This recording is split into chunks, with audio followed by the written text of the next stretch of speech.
What is up, everybody? It's another sports rant with Max Gallegos. And what a week two.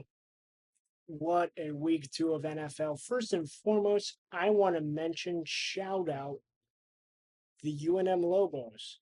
They got the UCLA head coach fired this week because they beat them so damn bad. 35-10 UNM. What a stunning victory.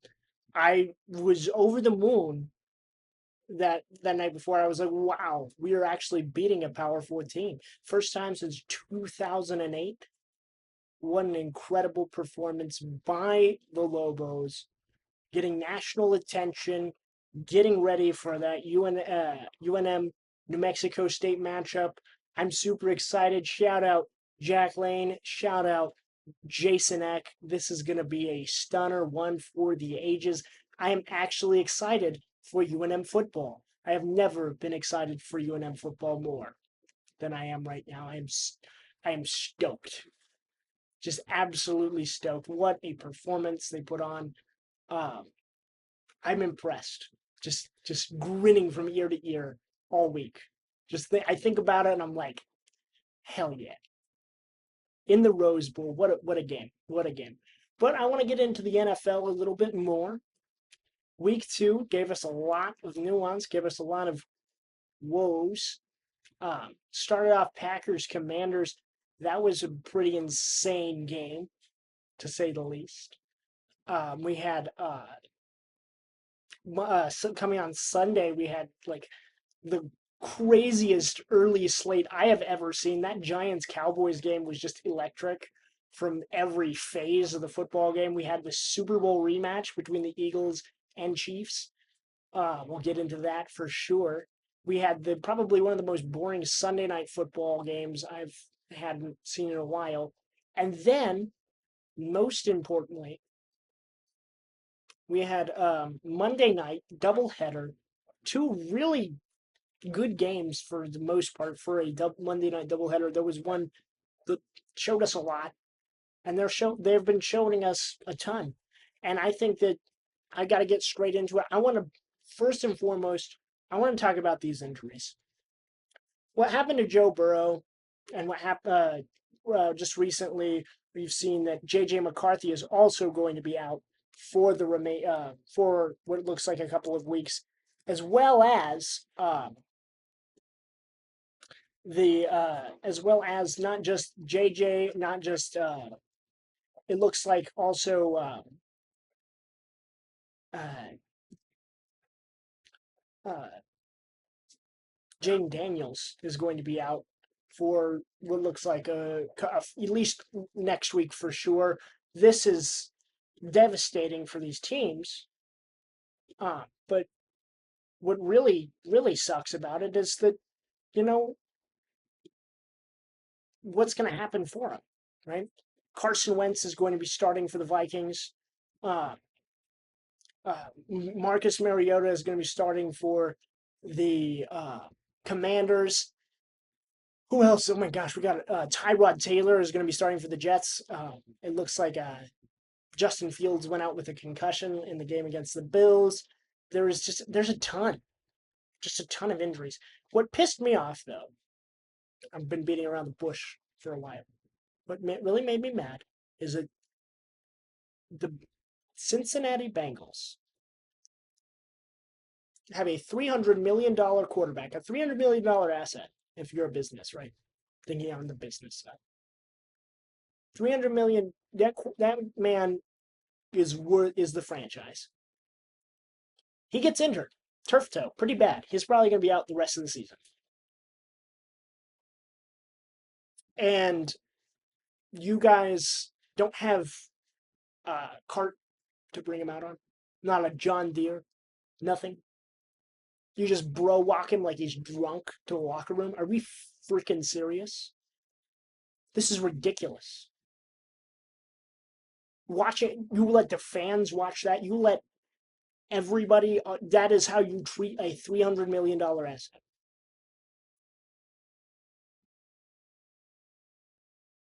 Really?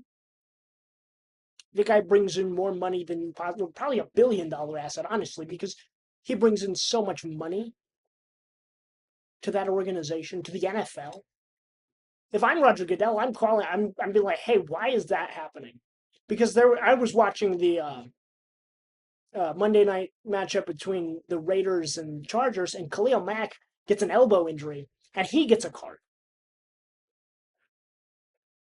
His athletic training staff is there with him in the back of the cart, right?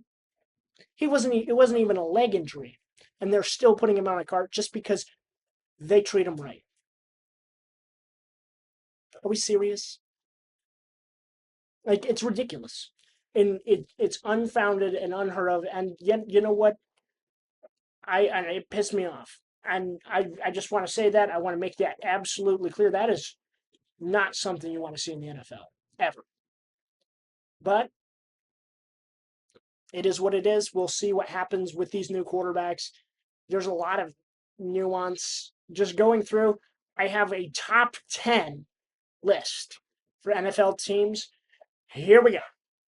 At number 10, we have the Commanders. 1-1. They played Green Bay decently well. They looked pretty iffy, but I don't really have a great number 10 team. The teams behind them that I was thinking about would not have put up any kind of a better performance against the Packers. The Packers look like one of the best teams in the league. Jaden Daniels will obviously be out against the Raiders next week, but we'll see how it goes. Number 9, I have the Tampa Bay Buccaneers. That was an incredible showing last night. Baker Mayfield might be actually having an MVP caliber season. This is insane. It's an incredible. Just from what I've seen, it's just like, wow. Like, they're on the ropes against two decent teams in the Houston Texans and the Atlanta Falcons, and they just pull it out.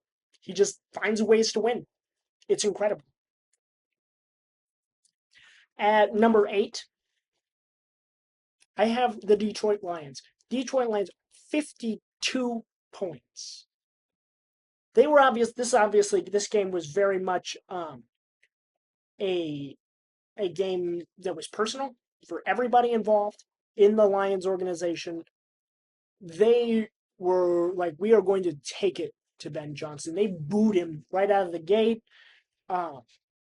They wanted nothing. They were like, we are going to prove we are still the Detroit Lions. We are still gritty. This is a perfect game. 1-1, the Detroit Lions. At number 7, though, I have the Indianapolis Colts. A thrilling win against the Denver Broncos, which are a good team. Daniel Jones, yes, I'm putting them here at 7 because this is more or less like a power ranking, more of just like a right now, where are these teams at?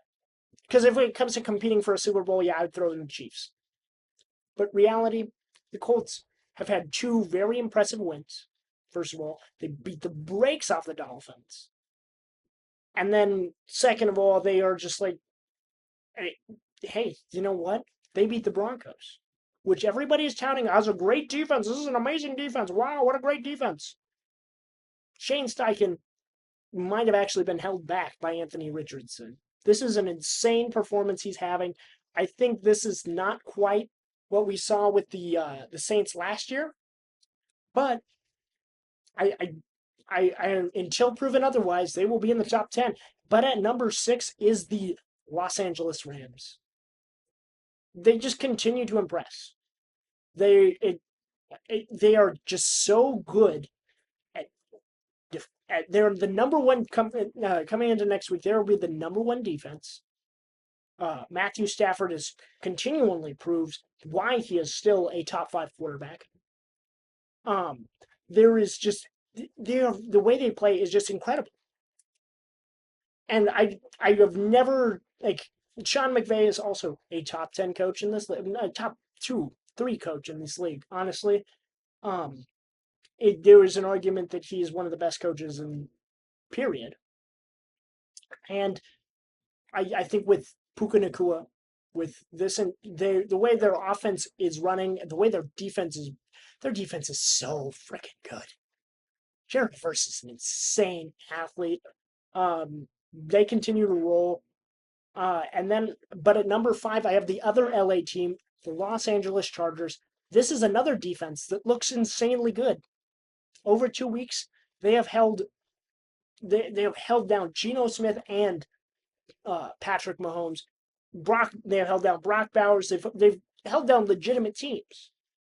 Justin Herbert is playing like an MVP candidate. Also, I think we toss in Baker Mayfield, Justin Herbert as MVP candidates right now.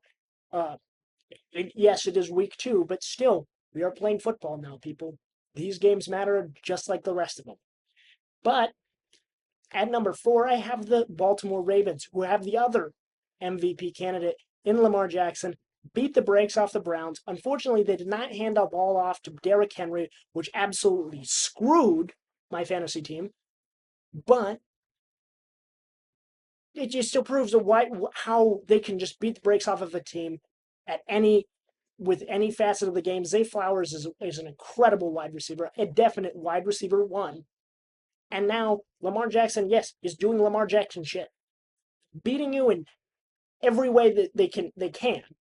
And yes, people are gonna be like, "Oh, it's the Browns. It's the Browns." Yeah, there are. You know who the Browns have on the defensive line? I'm not gonna say a little man called Myles Garrett, a large human being named Myles Garrett, who, if this was the in ancient times, he would be a king because he is so much stronger and bigger than everybody else. So yeah, Ravens at number 4. At number 3, I have the Buffalo Bills, the team that beat them in week 1. Josh Allen and it's James Cook, honestly, deserves a lot of credit. What an incredible breakout season. Always been an underrated running back. Just breaks out against a team that we thought had a good defense, right? In the New York Jets. Puts up a 30 burger on them.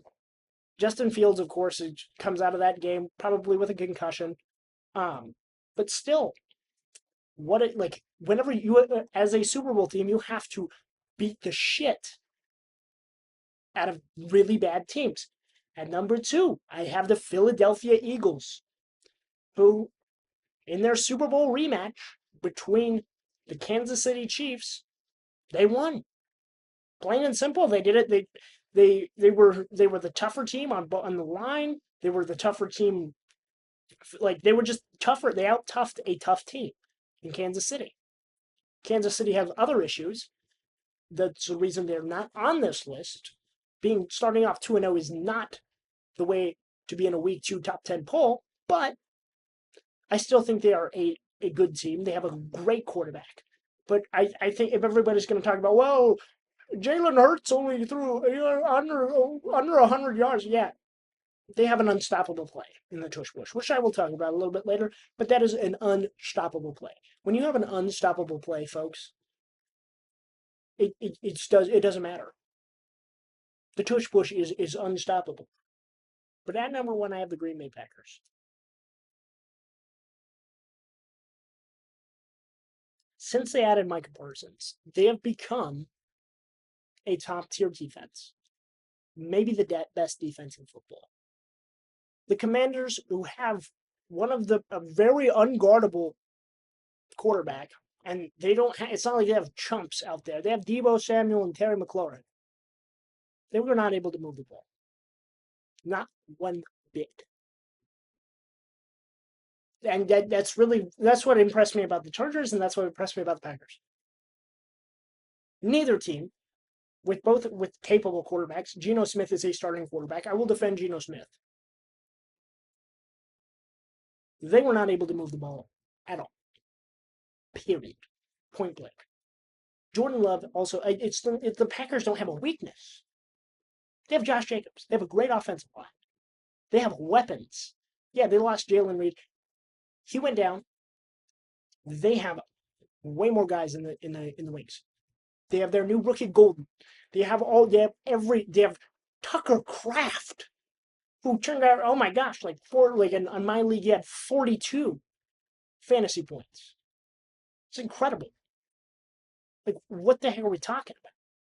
We're talking about, this is a Super Bowl caliber team. Legitimately. I am super impressed by the Green Bay Packers. So yeah, that is my top 10: Packers, Eagles, Bills, Ravens, Chargers, Rams, Colts, Lions, Bucks, Commanders. Top 10 after week 2. I have a lot to talk about. There's a lot of talk right now, specifically around the tush push. If you don't know the history behind it, here's a brief history. Um, so they wanted to get the tush push banned during the summertime. Packers are pushing, pushing, pushing for it, ironically. Um, and the Eagles give a great they get the votes that they need. It looked like it was going to get banned, right? We thought it was going to get banned, and then all of a sudden the Eagles make this big campaign. They're trying to reinstate it. They vote on it. The tush push stays, but now going into week 2 after they play a nationally televised game, 2 nationally televised games now, but they play a nationally televised game against the Chiefs. Big important game, America's game of the week, right? And there's video now showing these guys are jumping off sides every single play, right? Where the refs really can't even see the ball. And yes, I get it. It's an ugly play. I don't see why you ban it because of uh, it just kind of seems soft to me, honestly. It's like, boo hoo, stop it then, right? But if you have guys jumping off sides and it's not being called, yeah, that's a distinct advantage.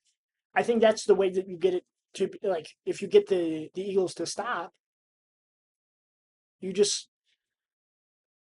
they obviously I'm sure the league is going to start calling these offsides calls a lot more because or like a false start. Right? They're like starting way and then they'll go before the ball, right? And they'll get the first down. There is like the one thing that makes it a bad football play is that there is always a been like, well, you never really know with football, right? There's always been like there's never certainty in football.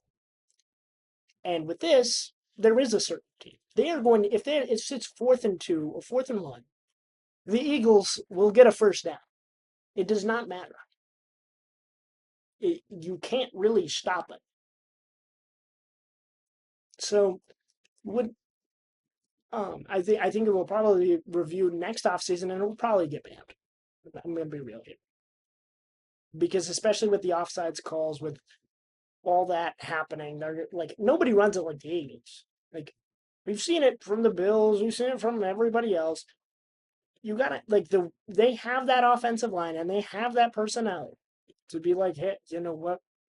We're just better at it than everybody else. So really, truly, and honestly, it's like, yeah, just stop it next time. But I'm not sure how they would ban it. I'm assuming it would be like you can't have an assisted be like assisted in a rush, right? You can't have a guy push you or have a guy pull you. I'm assuming that would probably negate a lot of touchdowns because sometimes you see guys running into the end zone and like or like in a pile, and the offensive lineman just kind of grabs him by his shoulder pads and drags him into the end zone, right? So that negates a lot of that too. So I mean, which isn't the worst thing imaginable, but you've got to consider it from all angles, consider it from all sides. Yeah, call the false starts, please. But also, it was against the Chiefs. And so, oh my almighty Chiefs! I'm so sorry. Which wasn't, I honestly was an incredible game to watch. Incredible, like it wasn't like we had some incredible slate one games. Like those first couple of games were just awesome. Like, how is it that the first time in what was it, 30 years that the New York Giants and the Dallas Cowboys are not in prime time, that they have probably one of the best games of the year. Uh, it's ironic, right? Because it's Russell Wilson, it's Dak Prescott, it's like everybody's thinking, oh, this is going to be a stinker, this is going to blow, right? Like these teams are like these NFC East teams, they suck. And then all of a sudden we get just this amazing like shootout that was just so fun. I think there was like six different scores in the fourth quarter, and then like over like it looked like Russell Wilson turned back the clock and was like, "Oh my gosh, this is 2013 Russell Wilson dropping like a moonball to Malik Neighbors, right?" I was like, that. And then Brandon Aubrey just walks out there and just like hits a 64-yard field goal and then walks off like it's nothing. He is incredible. I think that's the reason they traded Micah Parsons. They wanted to pay Brandon Aubrey because he is an insanely good kicker. Like this is, and then even on Monday night, like Monday night we get Tampa in Houston. Like Houston, I am so worried about because they cannot stop the run whatsoever. Bucky Irving ran all over them, and included and also Rashad White also ran all over them last night.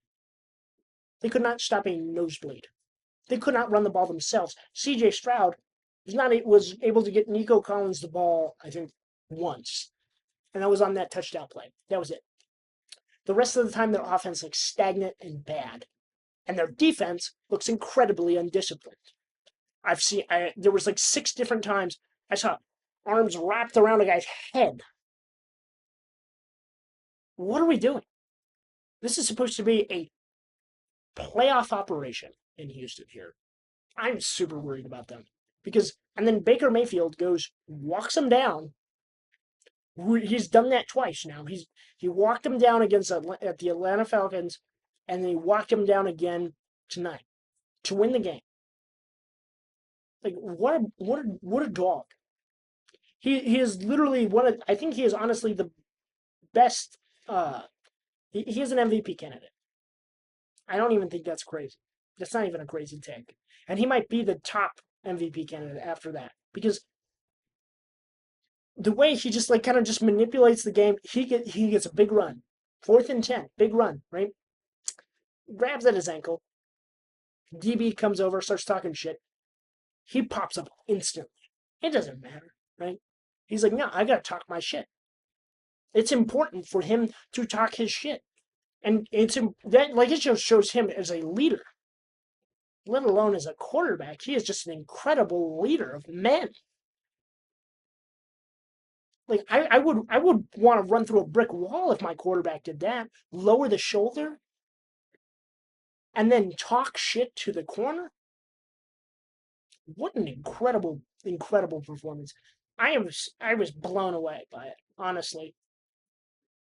And I'm worried about Houston. That did not look good. 0-2. And then the Indianapolis Colts. Danny Dimes does it again. Indiana Jones. A game winner. They have not punted the ball. There was something I didn't get to mention in my ranking. The Colts have not punted the ball all season. Through 2 games. That is insane. I think we got to give a lot of credit to Daniel Jones, which is deservedly so. We got to give a lot of credit to Jonathan Taylor, deservedly so. We got to give a lot of credit to Michael Pittman, deservedly so. But we also got to give a lot of credit to Shane Steichen, who looked like he was going to lose his job with Anthony Richardson, and now he actually looks like an offensive genius with Daniel Jones. You know what's also crazy? The times Shane Steichen, the head coach of the Indianapolis Colts, has not had Anthony Richardson, he has looked incredible. He was like, if we turn back the clock a little bit, he was the offensive coordinator for the Philadelphia Eagles. the year they went to the Super Bowl with Jalen Hurts the first time. So yeah, he knows ball. He knows what he's talking about. So to see him actually succeed is encouraging. To see him succeed against a good coach in Sean Payton, to beat up on a good like they beat, that was a good defense that they went up against. And Daniel Jones, it feels like he's free, right? One like half a season with Kevin O'Connell, and he looks great, right? It kind of it feels a little bit uh, like Minnesota last year, where it's like, yeah, we got Daniel Jones. Yeah, we're probably not gonna be very good, right? And they got Sam Darnold. Not gonna be very good. Backup, right? We'll see. I could see he probably won the job from Anthony Richardson day one. Like this isn't even close. But what an incredible! We had such an incredible slate of games. Um, and then even another thing, Pittsburgh, which looked great week one. They were like, "Wow, look at Aaron Rodgers! Wow, he's turning back the clock." Look shit against Seattle at home. I was like, "What the hell happened?" You have the big hallmark of this is on a kickoff. Their kick returner ball flies over his head, lands in the landing zone, and then lands in the end zone. He starts to unbuckle his chin straps. The ball behind him is live, folks. I don't know if you've seen the clip. The ball behind him is live, like a grenade. And Seattle jumps on it and scores. That game was close up to that point. It was not close after that. Undisciplined football. I'm surprised a Mike Tomlin led team had that much like they don't know the rules. Like it looked like he did not know the rules, which is insane. Like you're a kick returner. That is your job to know the rules of what the hell goes on. If it goes behind you, and if it lands in the landing zone, that ball's live. And it was just a disaster. We had Aaron Rodgers got a couple picks, but like there was a couple times where I was like, yikes! It looked like he dead ass throw it. Like he's throwing the ball to him. Like what the hell? What the hell happened? I know a lot of people are going to be like, well, why didn't you talk about Mac Jones? Mac Jones. Oh my gosh, Mac Jones. We'll get to Mac Jones. Mac Jones started for his first game um, for the 49ers with Brock Purdy being out with turf toe. Uh, Mac McCorkle Jones came in and uh, did his backup duties and had a pretty fantastic game. Not gonna lie, I kind of was a little bitter. Kyle Shanahan wanted this guy in the first place. I'm not sure why he didn't take him over Trey Lance. Oh, because he has played a lot better than Trey Lance, as we've seen. Um, relative to relatively, right? Because they're both pretty stinky. But he had a good game against the Aints, the shitty Saints, who I honestly I'm not saying this is a turnaround year from McCorkle, but reality is it's just like okay, it's one game. Yeah, he played good. He had Christian McCaffrey, who is better than any person he played with on in New England. He's fine, like he's been in this system for a while, right? He doesn't have Matt Patricia calling plays for him, which is also a problem, right? And yeah, you know what? That Saints defense was a little stinky, so I'm not going to give him a ton of credit. I think he deserves some credit for that win, right? Um, there was a lot of good, but there's also a lot of it is still McCorkle Jones. I'm not saying he's uh, an all pro or anything. He just had a good football game. Played a good football game, won the football game. That's great. I've seen that from him before. I just got to be real. It's woo nice, good job, buddy. Like, let's see how you do in the next one. But wow, that is really my thoughts from week two, though. Like, it's just we had a lot. I love the early slate.